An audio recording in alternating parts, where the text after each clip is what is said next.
السلام عليكم ورحمة الله وبركاته. مرحبا بكم في فيديو جديد ووصفة جديدة. كنتمنى تكونوا بخير وعلى خير وبصحة جيدة وانتم كتشاهدوا هذا الفيديو. اليوم غادي نوجدوه بسبوسة بالليمون او البرتقال. الصراحة كتجي بسبوسة رائعة، مذاق ديالها غزال، التعليكة وكتجي هشيشة، زوينة، والاهم كتجي اقتصاديه وغنحضروها بطريقه اللي هي بسيطه.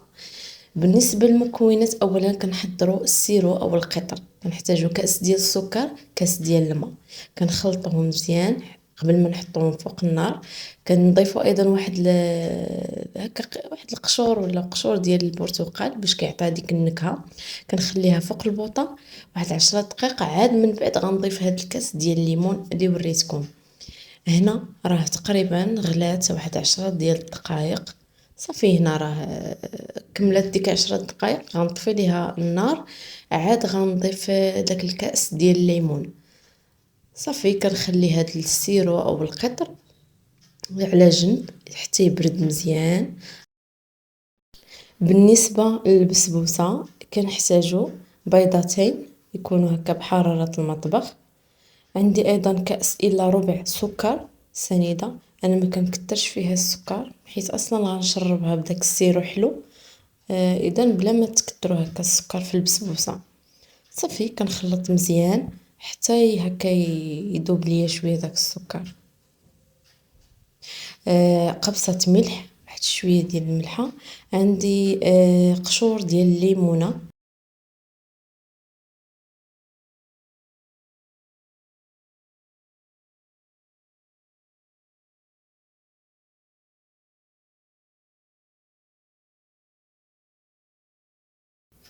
وربع كأس ديال الزيت.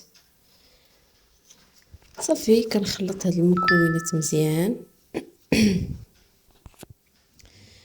كنضيف ايضا واحد نصف كأس ديال الحليب. يمكن لكم تعوضوه بالياغورت اذا كان متوفر. عندي ايضا كأس ديال الليمون او البرتقال.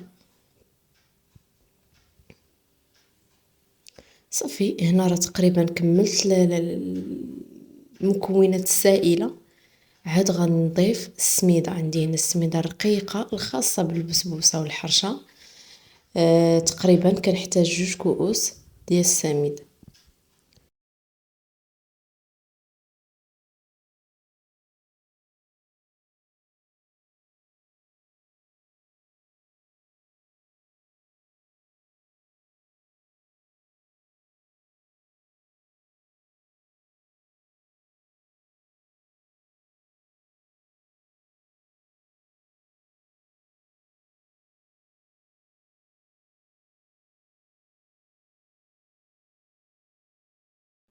في الاخير كنضيف 2 معالق كبار ديال الدقيق الابيض الفورس. ايضا واحد 16 غرام ديال الخميرة الحلوة. هنا راني غربلت الدقيق من قبل، وايضا كنغربل هكا ديك الخميرة.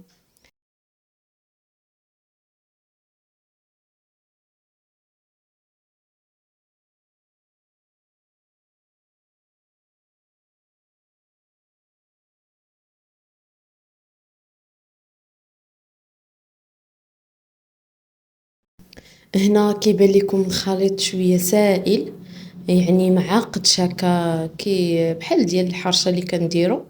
ما تخافوش، غير نخليوه هكا على جنب شويه بين ما غندهنو المول، وغادي نرشوه بالسميده كما شفتوا هنا. عاد كنلقى داك الخليط شويه هكا عقاد. صافي كنكبوه في داك المول وكنبقى هكا نحركو باش هكا يشد ليا باش يجي هكا متساوي في المول. عاد غادي هنا راني شعلت الفران خاص يكون سخون. كنشعلو النار 180 درجة. كنشعلو عليه من التحت هو الاول حتى يطيب، عاد نشعلو من الفوق. هنا البسبوسه ديالي هي وجدات. كما كتشوفوا كتاخد هاد اللون غزال.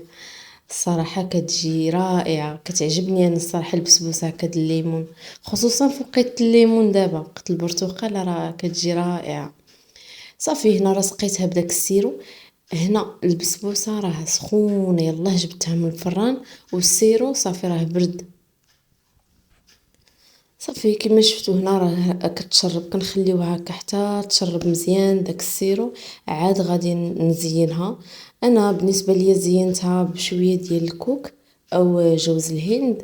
يمكن لكم تزينوها باش ما بغيتو بالكوك بالكاوكاو مهرمش او اللوز مهرمش. مهم لكم الاختيار.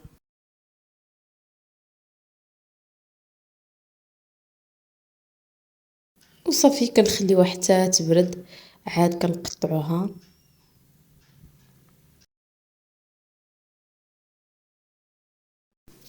وهنا كما كتشوفوا حتى التقطاع ديالها كتحسوا هكا بالبسبوسه. رطيبه هكا وخفيفه في التقطاع.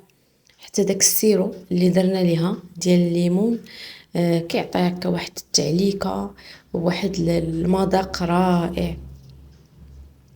انا قطعت معكم واحد المورصو باش نوريكم هكا كي كتجي من الداخل. كتجي الصراحه معلكه والمذاق ديالها مهم بنين. نتمنى تجربوها وغادي تعجبكم.